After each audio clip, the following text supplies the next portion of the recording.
আসসালামু আলাইকুম। সকলে কেমন আছেন? আশা করি সকলে যে যেখানে আছেন ভালোই আছেন।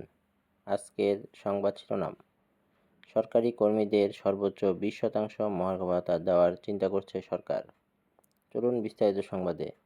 তার আগে আমার চ্যানেলটি সাবস্ক্রাইব করার এবং ভিডিওটিতে লাইক দেওয়ার অনুরোধ রইল।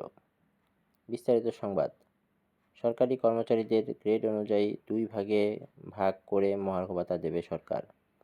14.5 লাখ সরকারি চাকরিজীবীকে মূল বেতনের সর্বনিম্ন 10% থেকে সর্বোচ্চ 20% হারে মহার্ঘ ভাতা দেওয়ার পরিকল্পনা করা হচ্ছে।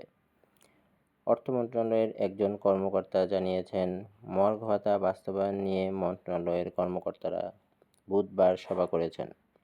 সভায় সর্বোচ্চ এবং সর্বনিম্ন হারে মহার্ঘ ভাতা ধরে এ খাতে বছরে কত টাকা বাড়তি খরচ হবে তার হিসাব করা হয়েছে। সরকারি কর্মচারীদের মহার্ঘ ভাতা দেওয়ার বিষয়ে সুপারিশ দিতে গত 12 ডিসেম্বর প্রধান উপদেষ্টার মুখ্য সচিবকে আহ্বায়ক করে 7 সদস্যের কমিটি করেছিল অর্থ বিভাগ। এ কমিটি এরই মধ্যে 2টি সভা করেছে। জনপ্রশাসন মন্ত্রণালয়ের হিসাব অনুযায়ী বেসামরিক প্রশাসনের সরকারি চাকরিতে এখন 14,43,518 জন কর্মরত।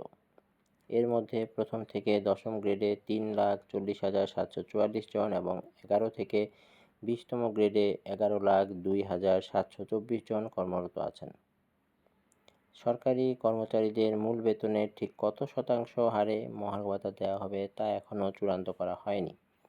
তবে কমিটি সূত্র জানিয়েছে, 11 থেকে 20তম গ্রেডের কর্মচারীদের সর্বোচ্চ 20% মহার্ঘ ভাতা দেওয়ার পরিকল্পনা করা হচ্ছে।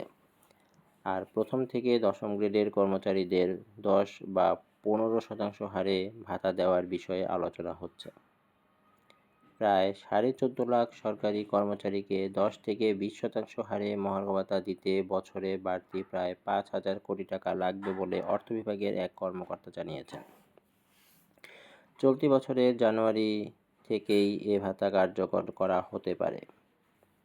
মহার্ঘ ভাতা পর্যালোচনা কমিটির সদস্য ও জনপ্রশাসন মন্ত্রণালয়ের জ্যেষ্ঠ সচিব মোখলেছুর রহমান গতকাল বৃহস্পতিবার সচিবালয়ে সাংবাদিকদের জানিয়েছেন, আগামী বাজেটের আগেই মহার্ঘ ভাতা ঘোষণা করা হবে। বার্ষিক ইনক্রিমেন্টের সময় মহার্ঘ ভাতা মূল বেতনের সঙ্গে যোগ হবে। এবার পেনশনভোগীরাও এ ভাতা পাবেন।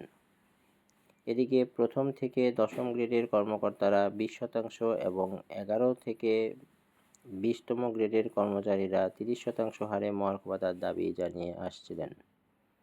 তবে অর্থ বিভাগের এক কর্মকর্তা বলেন, মহার্ঘ ভাতা সর্বোচ্চ 20%-এর বেশি দেওয়ার কোনো পরিকল্পনা বর্তমান সরকারের নেই।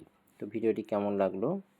আশা করছি ভালোই লেগেছে। ভালো লাগলে অবশ্যই ভিডিওটি একটি লাইক দিবেন এবং আমার চ্যানেলটি সাবস্ক্রাইব করে পাশেই থাকবেন। আসসালামু আলাইকুম। আল্লাহ হাফেজ।